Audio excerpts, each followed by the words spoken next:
Hello friends, welcome to Albert's academy. இந்த video பதிவில் நம்ம என்ன பார்க்க போகிறோம் அப்படின்னா, 8th சோசியல் சயின்ஸ் புக்கில் 5வது பாடம் இந்தியாவில் கல்வி வளர்ச்சி அப்படின்னு ஒரு பாடம் இருக்குது. இந்த பாடம் ரொம்பவே முக்கியமான பாடம்.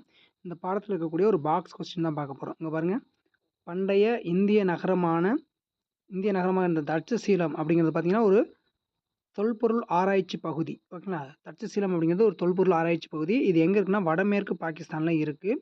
இதை 1980 யுனெஸ்கோ உலக பாரம்பரிய தளமாக அறிவித்தது. இதில் என்ன அப்படி ஒரு சிறப்பு அப்படின்னா, சாணக்கியர் அவருடைய அர்த்த சாஸ்திரத்தை இந்த பல்கலைக்கழகத்தில் தான் தங்கியிருந்து தொகுத்ததாக கூறப்படுது.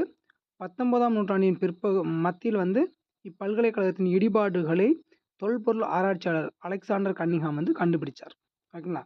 வடமேற்கு பாகிஸ்தானில் இருக்குது. 1980 யுனெஸ்கோ அமைப்பு பாரம்பரிய தளமாக அறிவிச்சிருக்கு. 19ஆம் நூற்றாண்டில் அலெக்சாண்டர் கன்னிங்ஹாம் கண்டுபிடிச்சார்.